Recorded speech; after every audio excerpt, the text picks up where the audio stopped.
स्वागत है आप सभी का। अभी तस्वीरें आप देख रहे थे। प्रधानमंत्री नरेंद्र मोदी अपनी मां से मुलाकात करने के लिए पहुंचे हैं। गुजरात में है। 4 राज्यों में बीजेपी की बम्पर जीत का जश्न और विश्लेषण दोनों साथ साथ चल रहे हैं। बीजेपी के समर्थक और नेता जश्न मना रहे हैं।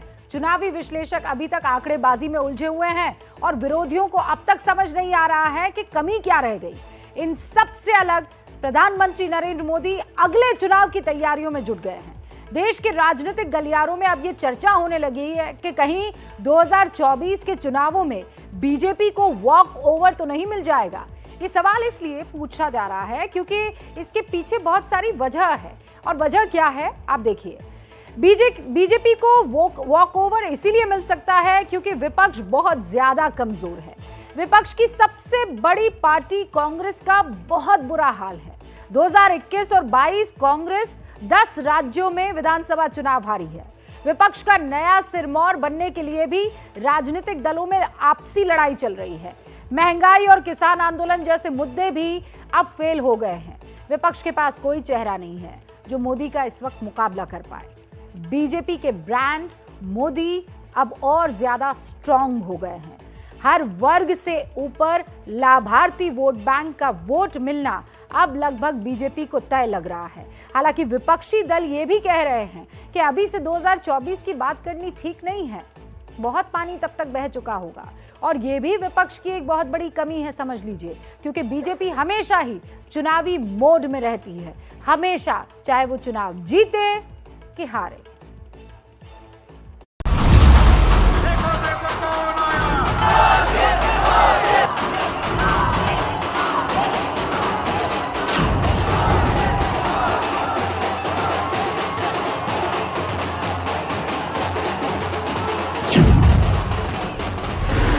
होली भले ही अभी हफ्ते भर दूर हो, लेकिन बीजेपी कल से ही होली के मूड में है।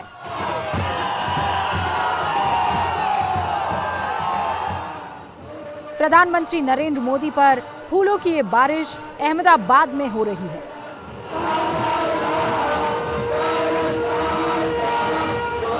कल ही 4 राज्यों में बम्पर जीते हैं, लेकिन आज से ही गुजरात की तैयारी शुरू हो गई है, जहां साल के अंत में चुनाव होने हैं।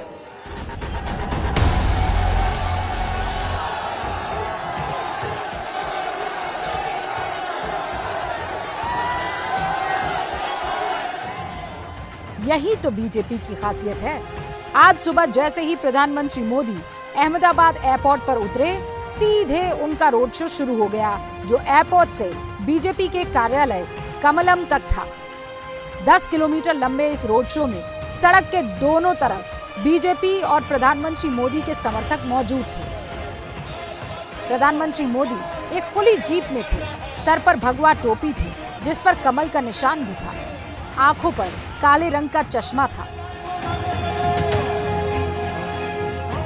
कल की जीत के बाद एक सवाल लगातार पूछा जा रहा है कि क्या बीजेपी 2024 का चुनाव भी आसानी से जीत जाएगी। खुद प्रधानमंत्री मोदी भी ये मान रहे हैं। 2019 में जब लोकसभा में हम दोबारा जीत करके आए तो ज्ञानियों ने कहा था कि भाई 2019 के जीत में क्या है, ये तो 2017 में ही तय हो गई थी, क्योंकि 2017 में यूपी का रिजल्ट आया था। मैं मानता हूं इस बार भी ये ज्ञानी जरूर कहने की हिम्मत करेंगे कि 2022 के नतीजों ने 2024 के नतीजे तय कर दिए हैं। अब जब प्रधानमंत्री ही ऐसा मान रहे हो, तो फिर उनकी पार्टी के बाकी नेताओं की क्या बात करनी। राज्य के मुख्यमंत्री से लेकर उनके मंत्री तक 2024 में बीजेपी की सरकार आने के प्रति आश्वस्त हैं। It is very clear that 2024 under the leadership of Narendra Modi ji, once again there will be a BJP government for next 5 years and his dream of Nava Bharat will be fulfilled. The morning shows the day ये दिखाता है कि हाँ 724 में क्या होगा, ये तो स्पष्ट है। इसमें कहीं कोई है नहीं अभी, चाहे प्रदेश में हो चाहे केंद्र स्तर पर हो, कहीं कोई है नहीं। कोई है बताइए, कोई तो नज़र नहीं आता है नरेंद्र मोदी के सामने। और भारतीय जनता पार्टी के सामने कांग्रेस तो करीब करीब लुप्त ही हो गई। ये बीजेपी की खासियत है कि वो हमेशा चुनावी मोड में रहती है। अंदर खाने 2024 की तैयारी शुरू भी है, लेकिन विपक्ष कह रहा है कि अभी से 2024 की बात नहीं करनी चाहिए। विपक्ष का एक बड़ा चेहरा ममता बनर्जी इस पर खुलकर कह रही है।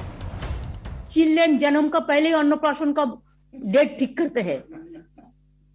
24 में कौन सरकार आएगा उसका ठीक ही नहीं हुआ है, और ऐसे वो अभी उसका जन्मदिन का जन्म साल बढ़ने के लिए अभी से तैयार कर दिया है। ये अचानक इम्प्रैक्टिकल है, टोटल इम्प्रैक्टिकल। 2 साल में क्या होगा नहीं होगा आपका पता है ना मेरे को पता है।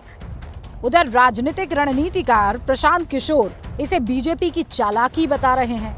वो ट्वीट करते हैं, भारत के लिए लड़ाई 2024 में लड़ी जाएगी और उसका फैसला तभी होगा, किसी राज्य के चुनाव में नहीं।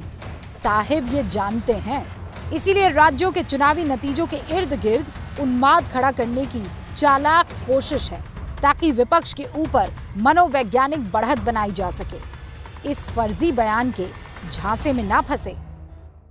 विपक्ष भले ही 2024 में होने वाले आम चुनावों की बात करने से अभी बच रहा हो, क्योंकि इसमें अभी 2 साल का वक्त बचा है, लेकिन लोकसभा चुनाव की तैयारी करने के लिए ये वक्त बहुत ही कम है, वो भी ऐसे हालात में जब विपक्ष के सामने बीजेपी जैसी मजबूत पार्टी हो और विपक्ष खुद बिखरा हुआ हो।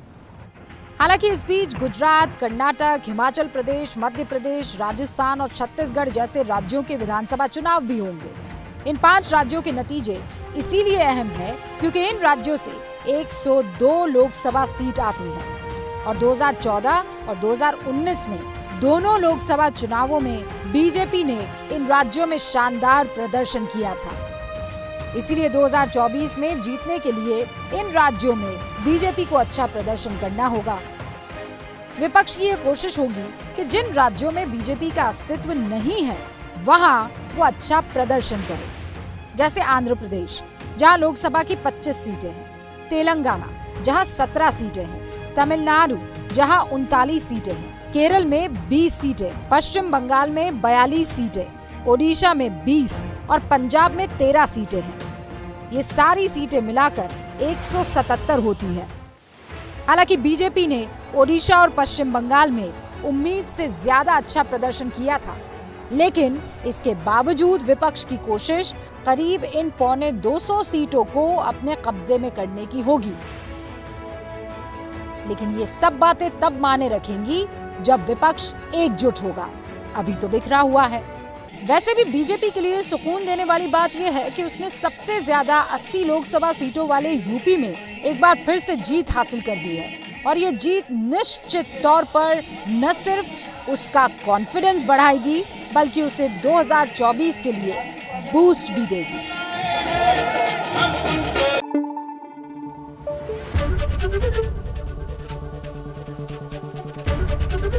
एबीपी न्यूज आपको रखे आगे।